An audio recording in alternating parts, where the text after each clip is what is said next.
Good afternoon, all of you. Good afternoon sir. सारे लोग mute कर लेंगे और जो भी एक बार सारे लोग कैमरा ऑन करेंगे, कैमरा ऑन करके दिखाइए। घर में बैठे हैं तो कॉपी किताब लेकर आपको बैठना होगा, ठीक है।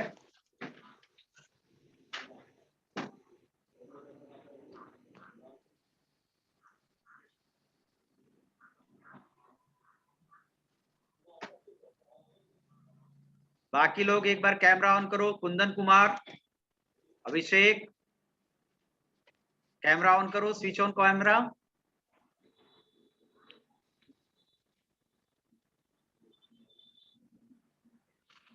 चलिए, तो लास्ट क्लास में हमने डिस्कस किया था कि प्रोग्रामिंग लैंग्वेज में सबसे पहले हम लोग को शुरुआत से करना है पीएलडीटी से, ठीक है। और पीएलडीटी कौन सा पार्ट है? थ्योरेटिकल पार्ट है, यानी कि प्रोग्राम कैसे हम लोग डिजाइन करते हैं, ठीक है। प्रोग्राम को डिजाइन करने में कौन कौन सा स्टेप फॉलो करते हैं, वो सारा चीज हम लोग पढ़ेंगे पीएलडीटी में, है ना। What is stands for PLDT? Program language design technique या टूल्स इसको कह सकते हैं। तो इसमें हमने बताया था क्या क्या सिलेबस भी यहाँ पर थोड़ा डिस्कस किया था कि हम लोग क्या क्या चीज इस पे कवर करेंगे। और प्रीवियस क्लास में हमने दिया था कि कीबोर्ड का नाम याद रखने के लिए और उस लगता है शेयर करने के लिए बोले थे ना। तो शेयर नहीं किए थे तो आज शेयर कर देंगे, ठीक है। और ऐसे भी आपको याद हो गया होगा कि क्या क्या आपने नाम उसमें यूज किया था, ठीक है। तो शेयर कर देंगे आज, ठीक है। तो सबसे पहले हमने बताया था व्हाट इज प्रोग्राम, ये डिस्कस किया था कि व्हाट इज प्रोग्राम। और हमने बताया क्या था कि set of instructions are called program, है ना। और पूरे क्यू बेसिक में या फिर जो भी प्रोग्रामिंग लैंग्वेज पढ़िएगा उसमें प्रोग्राम ही आपको क्या करना है, राइट करना है, ठीक है, और एग्जीक्यूट कराना है। उसके बाद बताया था व्हाट इज प्रोग्रामिंग लैंग्वेज, ठीक है। प्रोग्रामिंग लैंग्वेज क्या है? प्रोग्रामिंग लैंग्वेज एक लैंग्वेज है जो प्रोग्राम को एग्जीक्यूट, राइट, रीड करने का एक प्लेटफॉर्म प्रोवाइड करता है। प्रोग्राम आप क्या करोगे? राइट करोगे, ठीक है। उसके बाद क्या करोगे? उसको एग्जीक्यूट करोगे यानी रन करोगे। देन आफ्टर वो क्या देगा? आउटपुट देगा। तो पूरे प्रोग्राम को एग्जीक्यूट कराने के लिए, राइट करने के लिए, रीड करने के लिए एक प्लेटफॉर्म चाहिए जो कौन प्रोवाइड करता है? प्रोग्रामिंग लैंग्वेज, ठीक है। हर एक प्रोग्रामिंग लैंग्वेज का अपना सिंटेक्स और क्या होता है? स्ट्रक्चर होता है ना। यहाँ पर हम लोग प्रोग्रामिंग लैंग्वेज के लिए कौन सा प्लेटफॉर्म चूज करेंगे? क्यू बेसिक, ठीक है। यानी कि सारा प्रोग्राम का प्रैक्टिस हम लोग क्यू बेसिक पर करेंगे, ठीक है। उसके बाद देखिए यहाँ पर थोड़ा सा बेसिक जो चीजें हैं वो चीजें थोड़ा सा फंडामेंटल से भी मिलता जुलता है। जैसे आप फंडामेंटल पढ़े होंगे या बहुत सारी चीजें आपको ब्रिज में भी बताई गई होगी।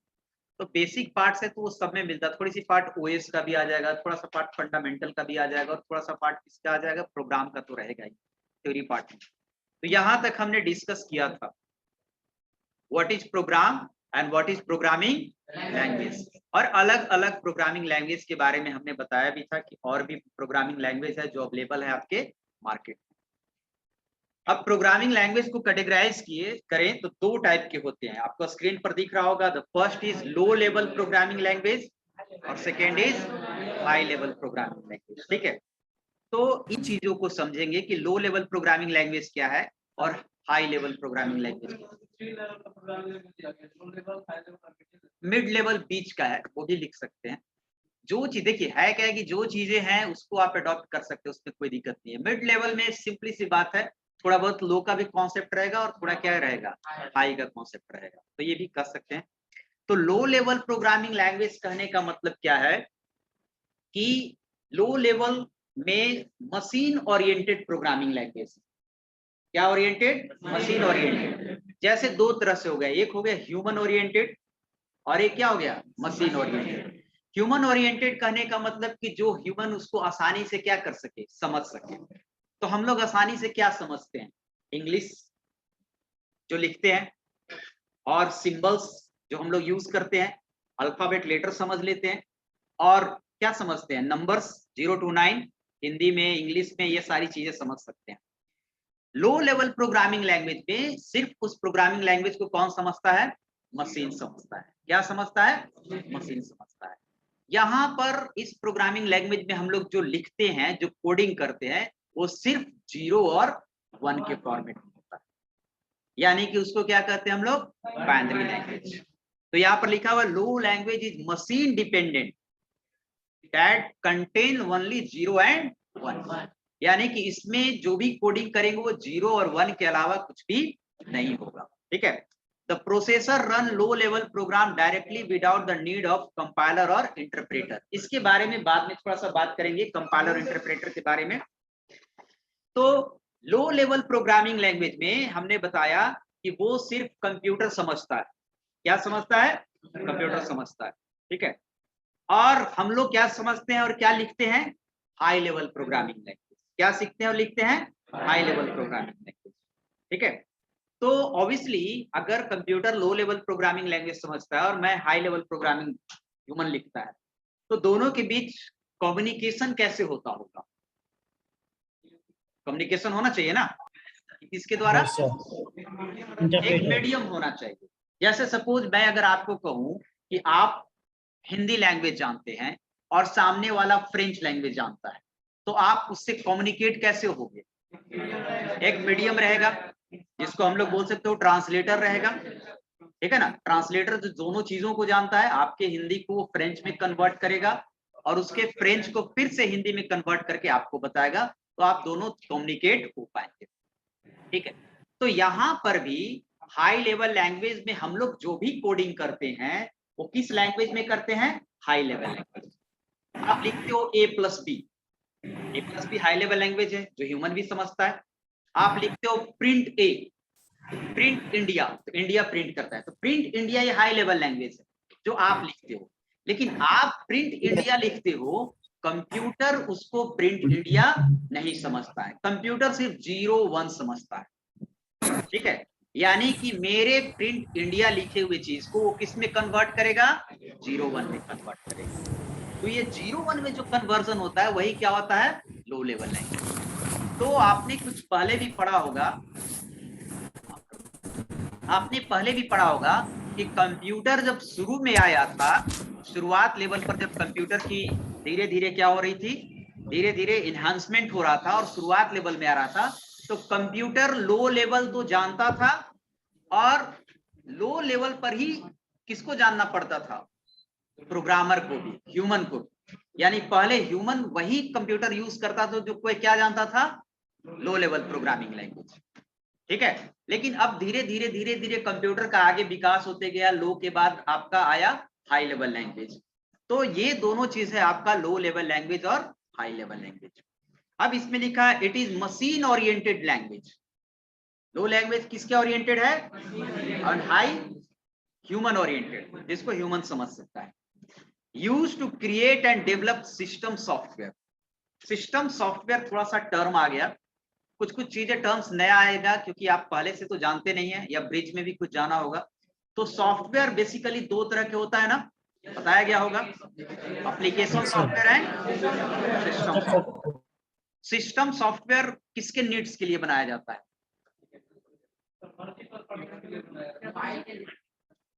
पहले मेरी बात सुनिए, एप्लीकेशन सॉफ्टवेयर बेसिकली होता है वो यूजर्स के नीड के लिए होता है। ठीक है। जैसे आपने कैलकुलेटर का सॉफ्टवेयर बना दिया, कैलकुलेटर कौन यूज करेगा? हम लोग यूज करेंगे। आप मेडिकल शॉप का एक सॉफ्टवेयर बना दिए, वहां भी हम लोग यूज करेंगे। आप शू के दुकान पर जाते हैं, उसका एक सॉफ्टवेयर होता है जो बिल उल निकालता है, वो भी ह्यूमन करेगा। यानी कि एप्लीकेशन सॉफ्टवेयर यूजर्स के नीड के लिए होता है, लेकिन सिस्टम सॉफ्टवेयर जो होता है वो कंप्यूटर के नीड्स के लिए होता है। किसके नीड्स के लिए? कंप्यूटर के नीड्स के लिए, मशीन के नीड्स के लिए होता है। जैसे ओएस, ऑपरेटिंग सिस्टम, सबसे बड़ा सिस्टम सॉफ्टवेयर है। उसके बिना ये क्या है? डब्बा है। चाहे मोबाइल ले लो या फिर आप कंप्यूटर ले लो, सबसे पहला जो सॉफ्टवेयर आप डालते हो क्या होता है? ओएस। और ओएस ही सारे हार्डवेयर पार्ट्स को क्या करता है? एक्टिवेट करता है पहले और कंट्रोलिंग भी करता है। तो मशीन लेवल लैंग्वेज के थ्रू हम लोग जनरली किस तरह के सॉफ्टवेयर डिजाइन करते हैं? सिस्टम सॉफ्टवेयर टाइप का। ठीक है। क्योंकि सिस्टम सॉफ्टवेयर इसलिए डिजाइन होता है कि मशीन लैंग्वेज जो होता है वो होता ही है 0 1 के फॉर्मेट में। और सिस्टम सॉफ्टवेयर सिस्टम के यूज के लिए बना होगा तो उसको भी किस फॉर्मेट में होना चाहिए, 0-1 के फॉर्मेट में ही होना चाहिए। तो अभी भी यूज होता है मशीन कोडिंग का, जो सिस्टम सॉफ्टवेयर डिजाइन करते हैं, है ना। आप भी अगर डिजाइनर बनेंगे, सॉफ्टवेयर डिजाइनर, तो ज्यादातर लोग एप्लीकेशन में जाता है। सिस्टम सॉफ्टवेयर में जाने का मतलब कि थोड़ा आपको ब्रॉड नॉलेज किसका होना चाहिए, हार्डवेयर का होना चाहिए, ठीक है। और ज्यादा हार्डवेयर के नॉलेज नहीं है तो आप क्या बना सकते हैं, एप्लीकेशन सॉफ्टवेयर बना सकते हैं। बेसिकली एप्लीकेशन सॉफ्टवेयर आसान होता है और सिस्टम सॉफ्टवेयर क्या क्या होता है, थोड़ा टफ होता है, ठीक है।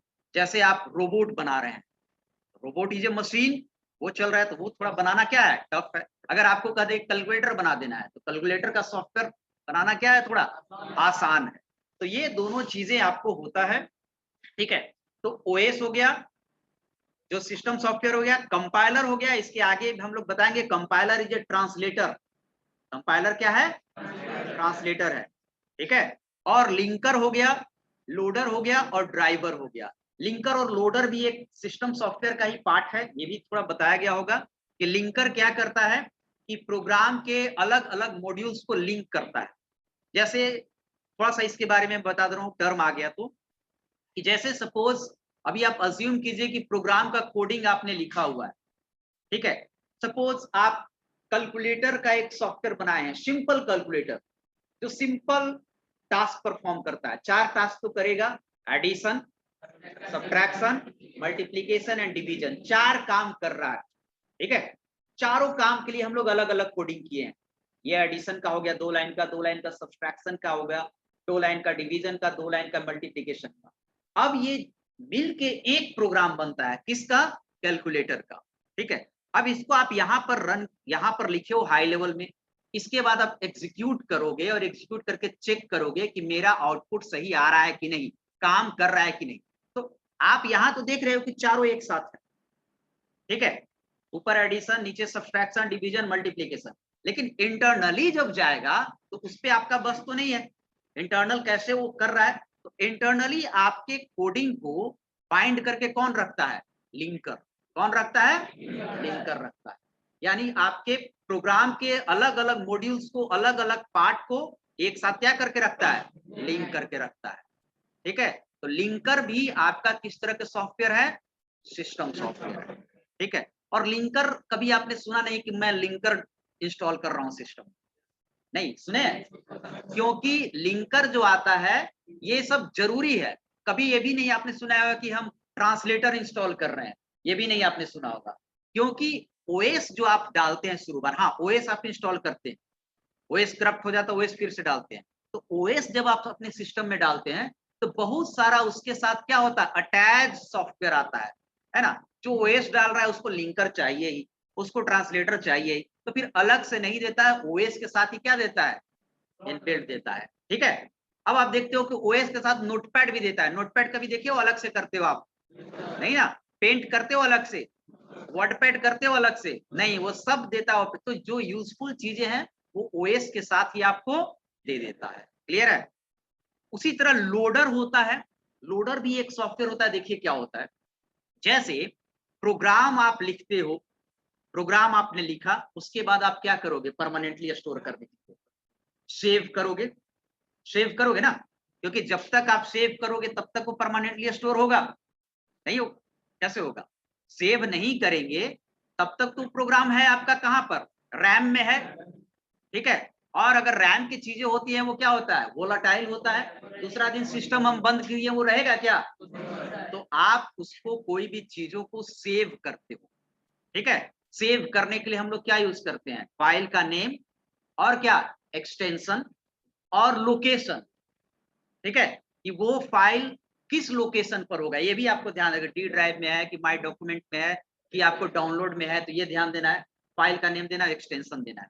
सेव करने के बाद आपका प्रोग्राम कहाँ जाता है, हार्ड डिस्क में। कहाँ जाता है, हार्ड डिस्क में।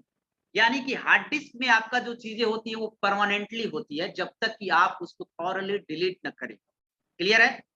अब आपने सेव कर दिया प्रोग्राम को, सेव करके कंप्यूटर बंद कर दिया, दूसरा दिन ओपन करें, कंप्यूटर ओपन किए और वो प्रोग्राम को हमको रन कराना है, ठीक है। सॉरी सर, हम हेलो। जाएंगे, हम जाएंगे और उस जहां पर सेव होगा उस पर क्लिक करें, क्लिक करने के बाद वो खुलेगा, उसके बाद उसको रन कराएंगे, तो वो तो हार्डवेयर में है, ये हार्ड डिस्क में है। हाँ बोलो, क्या किसी को प्रॉब्लम है?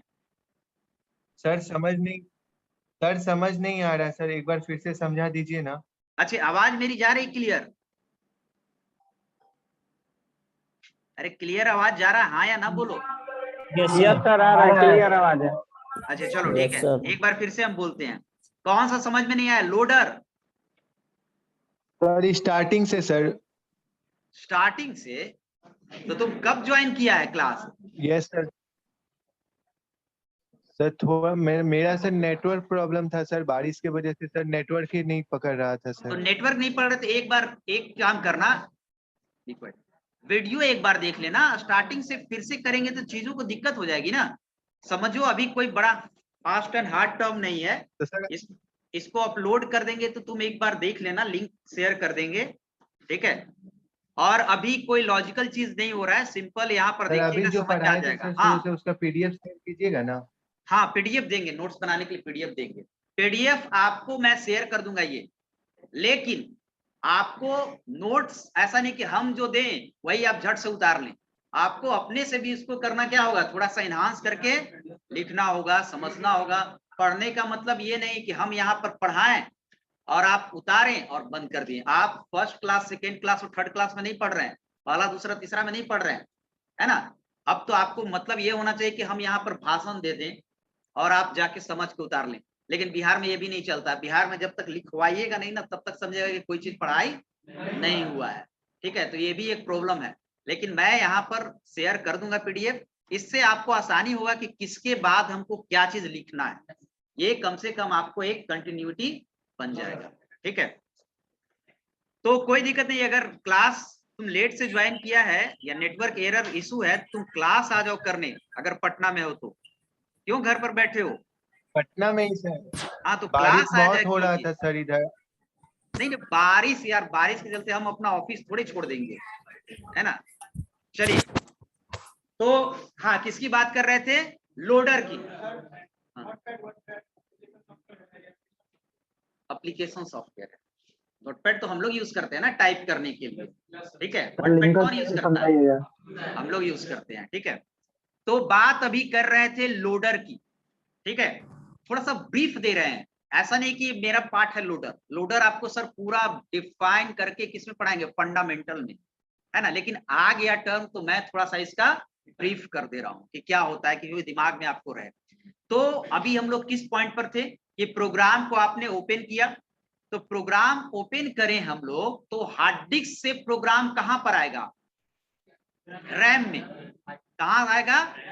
रैम में आएगा। तो हार्ड डिस्क से प्रोग्राम को रैम में जो लोड करता है वही क्या है? लोडर है, ये काम करता है। आप समझ गए? सिंपल। क्या? हाँ नहीं, जैसे हम प्रोग्राम का क्या करें, पहले सीपीयू प्रोग्राम को एग्जीक्यूट कराता है, प्रोसेसिंग करता है। सीपीयू चीजों को कहां से फेच करता है? फेच मतलब समझ रहे हैं ना, सीपीयू चीज को कहां से उठाता है? रैम से, नहीं हार्ड डिस्क डायरेक्ट नहीं। थोड़ा सा इसको डीप में सर बताएंगे, फंडामेंटल वाले। तो सीपीयू प्रोसेसिंग का बात मत करो, सीपीयू जो प्रोसेसिंग करता है ना, वो प्रोसेसिंग करने के लिए कहां से उठाता है? रैम से, ठीक है। वो रैम को फेच करता है। अब रैम में चीजें कहां से आती है? तो आपके सिस्टम में सेव है हार्ड डिस्क में, ठीक है ना। तो हार्ड डिस्क से चीजों को लोड कहां होना चाहिए? रैम में। तो ये काम कौन करता है? लोडर करता है। सिंपल मैं एग्जांपल दे रहा हूं, आपके सिस्टम में सॉन्ग है, MP3 फाइल है, अब गाना आपको सुनना है, आप डबल क्लिक करते हो, लेकिन वो गाना डबल क्लिक करने के बाद हार्ड डिस्क में सेव है ना, जो परमानेंटली हार्ड डिस्क में है। हार्ड डिस्क से उठ के कहां आएगा? रैम में। तो ये काम कौन करेगा? लोडर। और प्रोसेसर तो रैम के पास जाता है कि क्या हमको एग्जीक्यूट कराना है। तो ये हो गया लोडर। और ये सब है आपको किस तरह का सॉफ्टवेयर? सिस्टम सॉफ्टवेयर, ठीक है। नेक्स्ट आता है, थोड़ा सा बता दे रहे हैं, ड्राइवर। क्या आता है? Driver software. ड्राइवर सॉफ्टवेयर क्या होता है? ड्राइवर सॉफ्टवेयर जनरली होता है हार्डवेयर पार्ट्स को एक्टिवेट करने के लिए, स्मूथली रन कराने के लिए। आप शायद नहीं जानते होंगे, लेकिन कीबोर्ड इसका तभी काम कर रहा है जब इसके अंदर कीबोर्ड से रिलेटेड क्या है, ड्राइवर सॉफ्टवेयर। जैसे सपोज आप मार्केट से प्रिंटर खरीद के लाएं, अब प्रिंटर को ऐसा नहीं कि प्रिंटर लाएं और प्रिंटर का इसमें इंसर्ट किए वायर और प्रिंट कर दे, प्रिंट चलने लगेगा, नहीं चलता है ना। प्रिंटर लाएं तो प्रिंटर के साथ आपको सीडी देगा, तो सीडी में क्या होगा, उस प्रिंटर से रिलेटेड क्या होगा, सॉफ्टवेयर। तो उस तरह सॉफ्टवेयर को हम लोग कहते हैं क्या, ड्राइवर सॉफ्टवेयर, जो ड्राइव कर सकते हैं। या तो आपको सीडी में देगा, या फिर सीडी का कॉन्सेप्ट आपको खत्म हो गया, सीधे कह देगा कि ये सीरीज का सॉफ्टवेयर आपको ऑनलाइन मिल जाएगा, वहां से आप क्या कर लीजिएगा, डाउनलोड कर लीजिएगा। तो ये सब सॉफ्टवेयर आपका होता है किसमें, सिस्टम सॉफ्टवेयर में। ठीक है, समझ गए। अब लो लेवल लैंग्वेज को, हाँ, ड्राइवर सॉफ्टवेयर देखिए जैसे क्या होता है। ड्राइवर मतलब जो ड्राइव करता है, जो कंट्रोल करता है। गाड़ी को कंट्रोल कौन करता है, ड्राइवर। जब तक वो नहीं रखेगा, आप कार रखा हुआ है, खुद से चलेगा, ठीक है ना, उसको कंट्रोल करने के लिए चाहिए। तो यहाँ पर भी जो भी माउस है, ये जो माउस आप देख रहे हैं, माउस का सॉफ्टवेयर इसके अंदर होगा, ठीक है। तो उसके सॉफ्टवेयर को हम क्या कहेंगे, ड्राइवर सॉफ्टवेयर, यानी कि इसको ड्राइव कर रहा है, ये इसका ड्राइवर सॉफ्टवेयर, ठीक है। अब इसका क्या हुआ कि इसका ड्राइवर सॉफ्टवेयर हमको अलग से नहीं देना पड़ेगा, ये भी किसके साथ दे देता है, ओएस के साथ देता है, क्योंकि जान रहा है कि यूजर माउस का यूज करेगा ही करेगा, कीबोर्ड का यूज करेगा ही करेगा। अब प्रिंटर का ओएस के साथ नहीं देता है, तो जरूरी नहीं कि हम अपना सिस्टम में प्रिंटर का यूज करें या ना करें। तो जब आप प्रिंटर खरीदिएगा हार्डवेयर, तो उसके साथ उस सीरीज का, जिस सीरीज का खरीदिएगा उस सीरीज का आपको सॉफ्टवेयर भी देगा। तो उसको आप नाम दे सकते हैं कि ड्राइवर सॉफ्टवेयर। स्मार्ट है आप, अगर नहीं जानते तो बोलिएगा कि इसका सॉफ्टवेयर स्मार्ट है आप, तो आप बोलिएगा कि इसका ड्राइवर दो, ठीक है, तो समझ जाएगा कि ड्राइवर सॉफ्टवेयर इसका मांग रहा है। क्लियर है, तो that is called driver software. अब मशीन लैंग्वेज में थोड़ा सा हम बता देते हैं कि मशीन लैंग्वेज, लो लेवल लैंग्वेज को दो भाग में कैटेगराइज किया गया है। एक को कहते हैं मशीन और एक को कहते हैं असेंबली, ठीक है। अब थोड़ा सा आ जाते हैं मशीन पर, आ जाते हैं। मशीन लैंग्वेज सिर्फ और सिर्फ किसके फॉर्मेट में होता है, 0 और 1 के फॉर्मेट, 0 और 1 के फॉर्मेट। इसके अलावा और कोई कैरेक्टर मशीन लैंग्वेज में यूज नहीं होता है, सिर्फ 0 1, ठीक है। अब हर एक चीज अगर आपको लिखना है 10, तो आप क्या लिखेंगे, 0 1 के फॉर्मेट में। आपको लिखना है 15, तो भी 0 1 के फॉर्मेट में। ए लिखना है तो भी 0 1 का फॉर्मेट में। यानी कि पहले कंप्यूटर चलाना आसान होगा या टफ होगा, टफ होगा ना, क्योंकि जो कंप्यूटर चलाएगा उसको 0 1 यानी मशीन लैंग्वेज आना चाहिए, ठीक है। तो पहले क्या होता था कि आप आगे भी इसमें भी फंडामेंटल में पढ़ेंगे कि पहले होता था क्या, आस्की कोड। क्या होता था, आस्की कोड, ठीक है, American standard code for information interchange, ठीक है। अब ये क्या होता था कि जैसे बाइनरी आप लोगों ने पढ़ा है कि नहीं, कुछ पढ़ाया गया ना, और बाइनरी तो आप जानते होंगे, ठीक है। 10 का बाइनरी क्या होता है, कोई बता सकते हैं, 1 0 1 0, ठीक है ना, 1 0 1 0, ठीक है। तो ये तो फिर आपको इसके बारे में फिर ज्यादा डिस्कस करने का कोई मतलब है नहीं।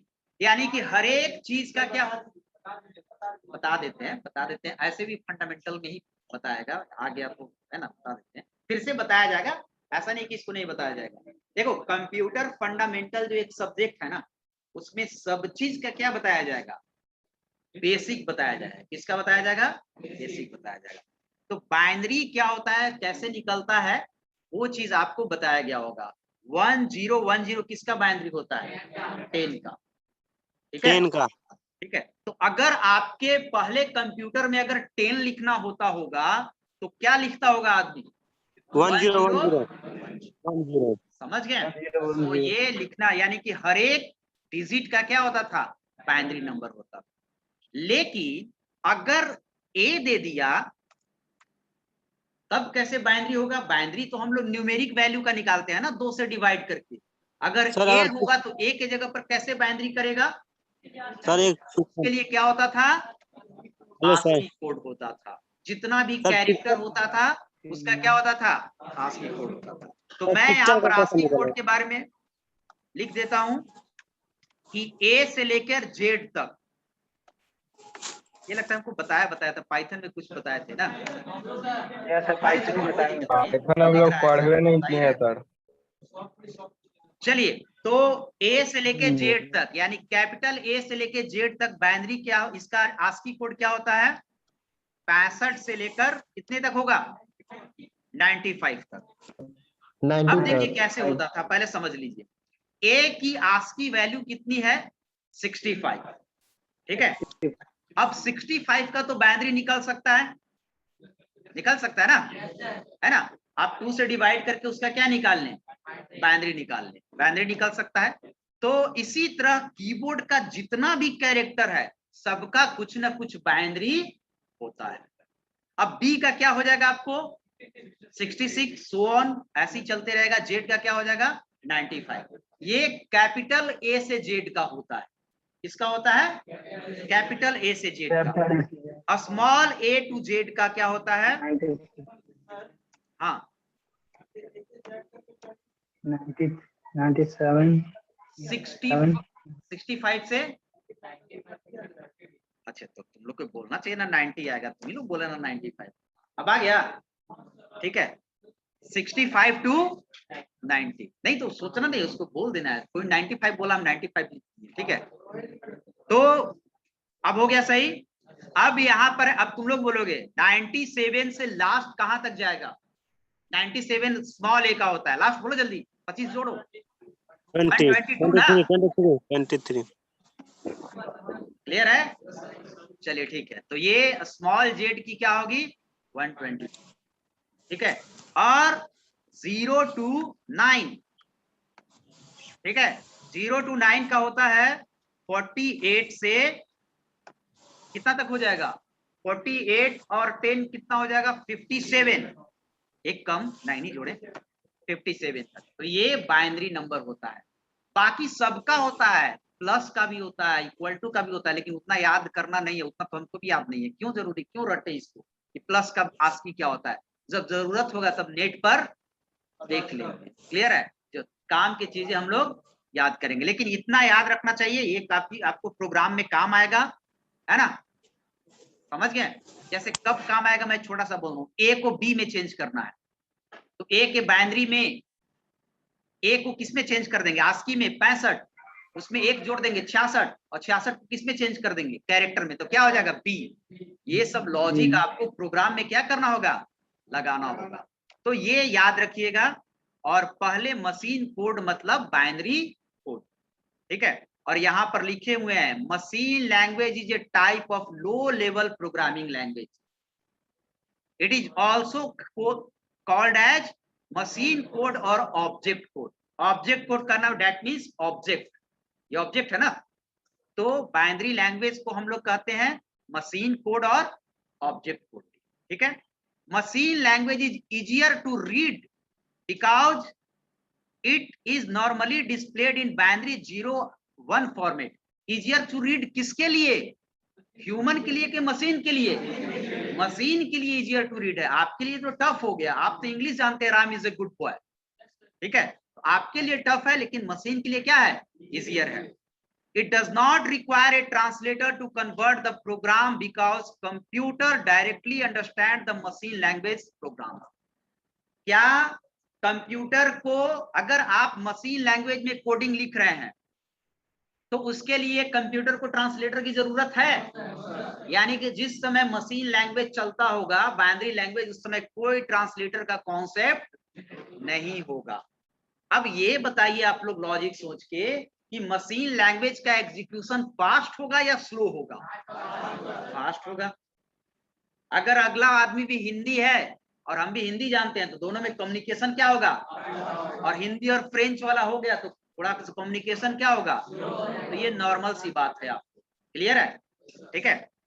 अब थोड़ा सा एडवांटेज क्या देते हैं, हर एक चीज का अपना एडवांटेज होता है, भले ही यूज ना हो, और डिसएडवांटेज होता है, हर एक चीज का निकालना भी पड़ता है। पहला एडवांटेज आप लोग जान रहे हैं मशीन लैंग्वेज का, इट्स एग्जीक्यूशन इज फास्ट। किसी को डाउट है? ऑनलाइन अगर किसी को डाउट है तो वो पूछ सकते हैं, अनम्यूट करके क्वेश्चन पूछो। छोटू कुमार, अच्छा छोटू कुमार जाना पहचाना नाम। सर इमेज बोलो का छोटू कैसे? कुमार। सर इमेज का जैसे हम कोई भी कलर हम लेते हैं तो हाँ। मशीन लैंग्वेज में कैसे निकाल सकते हैं? क्या?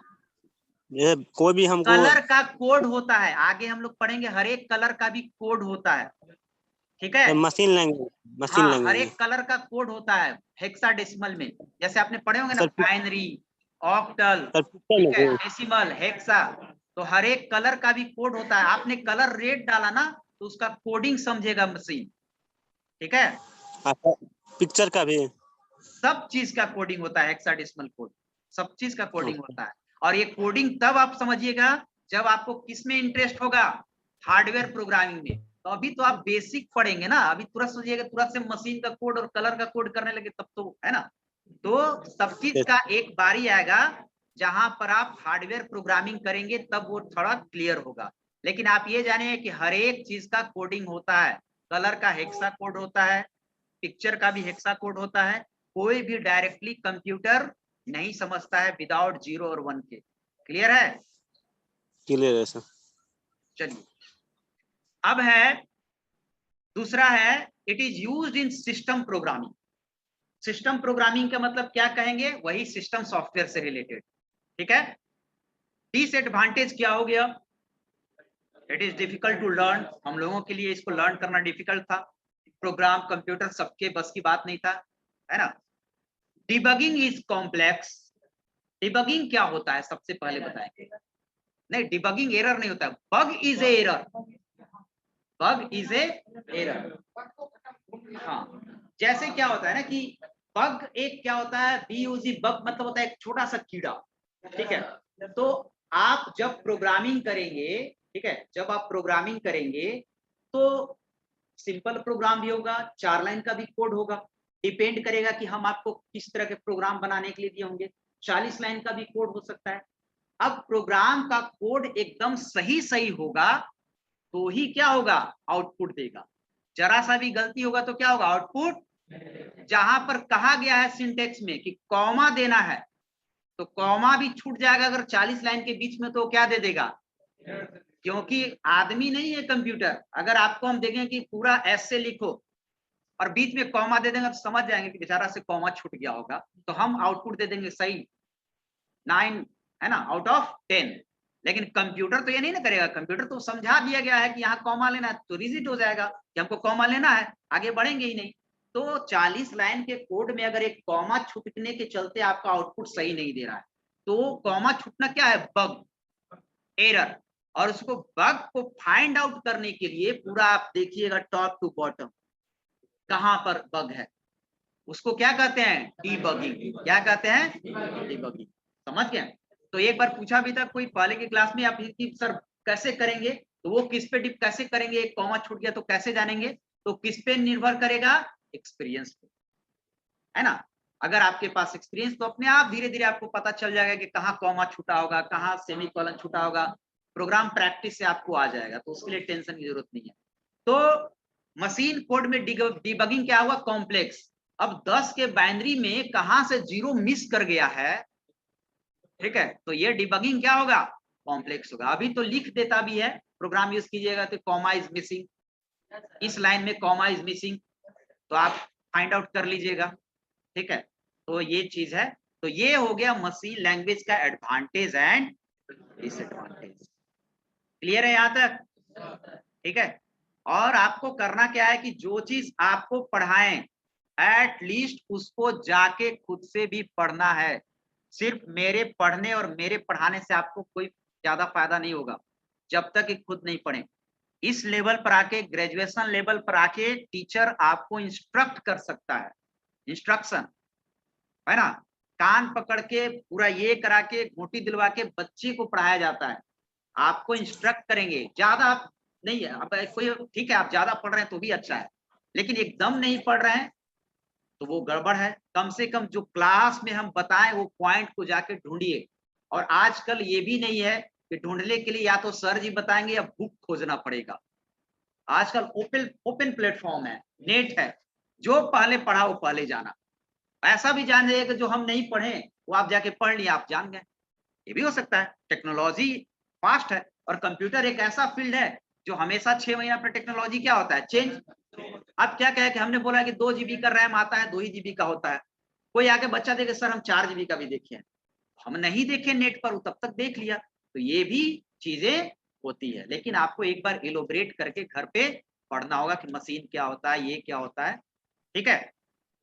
तो समझ गए machine language. Machine language is part of low level and high level. किसका पार्ट है, लो लेवल का, लो लेवल का, ठीक है। और अगला आता है assembly language, it is also part of low level. यानी लो लेवल के अंदर 2 तरह के लैंग्वेज आता है, मशीन एंड असेंबली।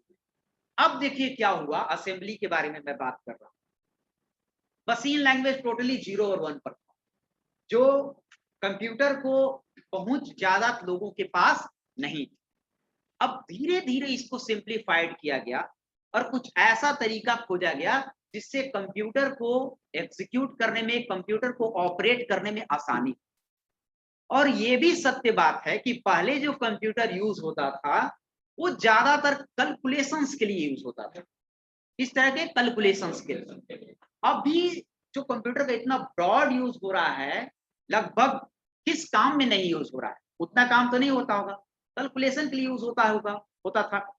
अब क्या हो गया कि अगर हमको लिखना है 10 + 2, ठीक है, +2, तो हम लोग क्या लिखते थे, 10 की बाइनरी 1010, फिर प्लस का क्या होता है, प्लस तो डायरेक्टली नहीं, प्लस का क्या होता होगा, आस्की वैल्यू। अब उस आस्की वैल्यू, बाद में प्लस का आस्की वैल्यू 30 है, तो 30 को फिर किस में चेंज किए, बाइनरी में, 0 1 में।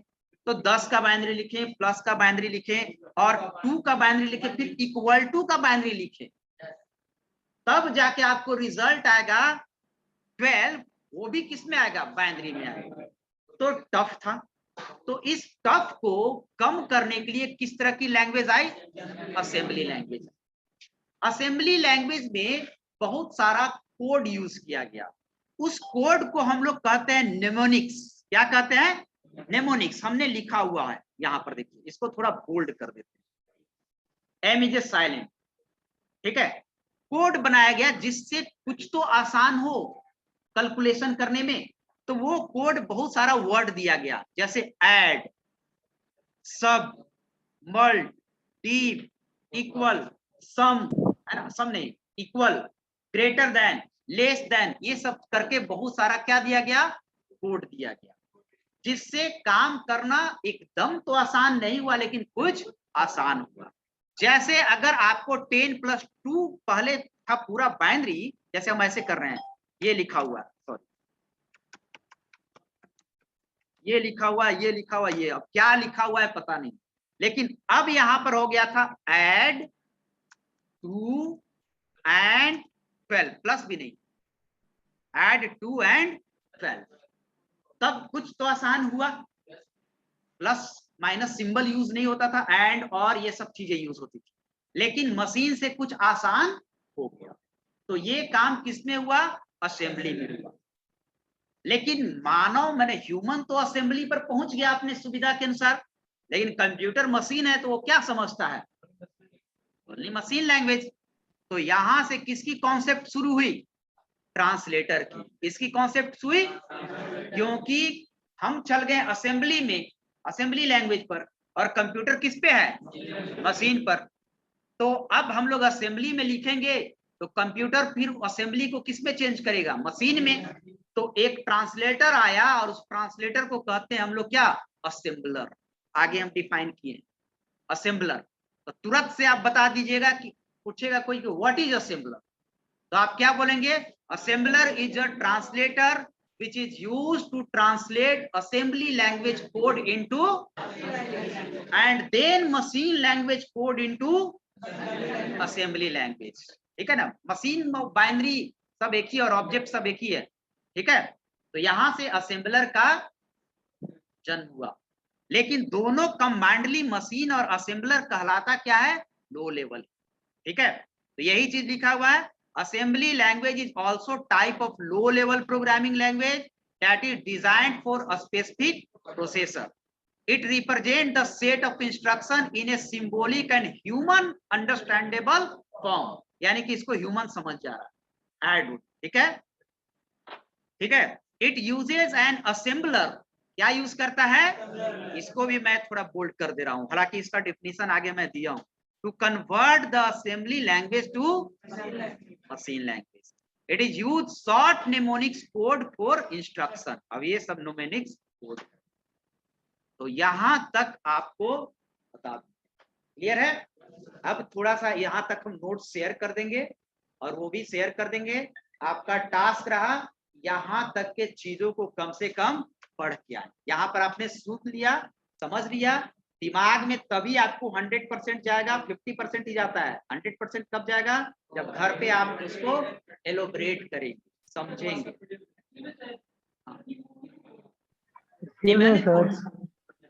बता दे, एक मिनट. निमोनिक्स कोड कहा गया, जो कोड बनाया गया असेंबली लैंग्वेज में.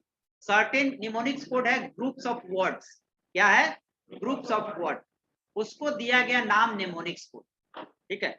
जैसे ऐड किसके लिए यूज होगा? एडिशन के लिए. सब्ट्रैक्शन के लिए. Multiplication, division, div, equal, greater, less than, greater than equal to, less than equal to, copy, COPY copy भी होता था. MOV, move. बहुत सारा निमोनिक्स कोड खोजिएगा ना, बहुत सारा मिलेगा. तो इसी वर्ड को जो आप कह सकते हैं शॉर्टकट में कि असेंबली लैंग्वेज में जो वर्ड यूज होता था उसको हम लोग क्या कहते हैं?